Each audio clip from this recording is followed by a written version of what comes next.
Hola mis amigos, ¿cómo están? Bueno, les traigo clasificación de articulaciones, que es un tema que se presta a cierta controversia. Vamos a verlo. Definimos a una articulación como la unión de dos o más huesos entre sí y todos aquellos elementos que contribuyen a dicha unión. Es decir, todos aquellos elementos que hacen que esos huesos, dos o más, estén en contacto. Y las clasificamos en base a su movimiento. De esta manera encontramos articulaciones que son completamente inmóviles y que se denominan sinartrosis, algunas que son medianamente móviles y son las anfiartrosis. El ejemplo típico son los cuerpos vertebrales entre sí, y aquellas que son muy móviles o diartrosis. Las sinartrosis se dividen en sincondrosis y sinfibrosis. Las sinfibrosis se denominan también suturas y son completamente inmóviles, y el ejemplo típico son las de los huesos del cráneo. Nosotros vamos a dedicarle todo este tiempo a las diartrosis. Entonces, decimos que las diartrosis son articulaciones móviles por excelencia. Articulaciones móviles por excelencia, que van a estar divididas en base a las características de sus superficies articulares. Una diartrosis, como tal, tiene características anatómicas que le son particulares. ¿Y cuáles son esas? Primero, que tiene superficies articulares que son lisas, es decir, las superficies articulares, los huesos que se tocan entre sí, la parte del hueso que se toca, que eso es la superficie articular, son lisas, no tienen ni una rugosidad, y son lisas para evitar la fricción. A su vez, aparte de ser lisas, una segunda característica es que están recubiertas por fibrocartílago hialino. Acá lo ven en celeste. ¿Para qué? Para disminuir aún más la fricción. La fricción genera calor y el calor genera destrucción. ¿Sí? Todo lo que raspa duele, ya saben cómo es eso.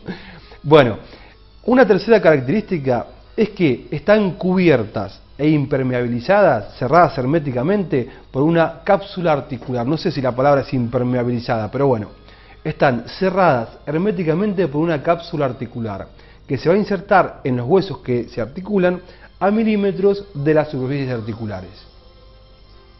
Una cuarta característica es que esta cápsula va a estar tapizada internamente por una membrana sinovial. La membrana sinovial, que está representada por tejido conjuntivo, tapiza internamente la cápsula y el hueso hasta que llega al cartílago. No cubre el cartílago hialino, es decir, que no cubre las superficies articulares. Y una quinta característica es el líquido sinovial, un líquido oleoso, viscoso, aceitoso, que secretan las células de la membrana sinovial y que va a contribuir a la lubricación de la articulación. Como quinta característica tenemos elementos de coaptación. Cuando las superficies articulares no articulan perfectamente, una más grande, una más chica, una más convexa, otra más cóncava, que lo que debería ser, existen elementos que ayudan a una perfecta coaptación. El ejemplo típico es el rodete glenoideo de la articulación escapulohumeral.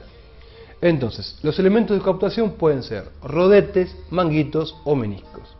Los meniscos son elementos de tejido fibroso, fibrocartilaginoso, en forma de C o en forma de O, es decir, ovoideos, hay en la rodilla, hay en la articulación temporomandibular, y los manguitos es lo mismo, pero son cuadriláteros, como almohadillas.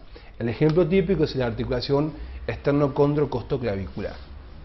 Y una séptima característica de las diartrosis es que presentan ligamentos que refuerzan externamente la cápsula y mantienen más aún la unión. ¿Cómo se dividen las diartrosis? Las diartrosis se dividen en base a las características anatómicas de las superficies articulares, es decir, en base a la forma que tienen las superficies articulares. Y de esta manera encontramos 6 tipos, que son enartrosis, donde las superficies articulares corresponden a segmentos de esfera. Después tenemos las artrodias, donde son planas. Después tenemos las trocleares, donde son poleas.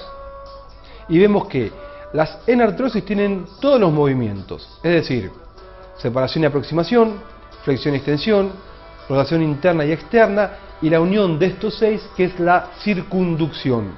No circuncisión, eso es otra cosa, circunducción. Las artrodias tienen solamente movimiento de deslizamiento, metí mal la Z. Y las trocleares, flexo-extensión. Ejemplos de la senartrosis, la escápula humeral. De las artrodias, acromio clavicular. Y de las trocleares, la húmero-cubital. Después tenemos los tres grupos restantes, que son las trocoides, donde estas superficies articulares corresponden a segmentos de cilindro. Las encaje recíproco, donde una superficie articular va a ser cóncava y convexa en dos ejes y la otra la va a corresponder. Ejemplo típico de la silla de montar. Y por último tenemos las condilias, donde son ovoideas. ¿Qué movimientos tienen estas? Las trocoides tienen movimientos de rotación interna y externa. Las de silla de montar tienen separación y aproximación y flexión y extensión. Y las condilias tienen movimientos de separación y aproximación y de flexo-extensión. Ejemplos de la trocoides, la radiocubital superior. Del encaje recíproco, la trapecio metacarpiana. Y de la condilia, el ejemplo típico es la húmero radial. ¿Sí? Bueno, espero que les haya servido y nos vemos.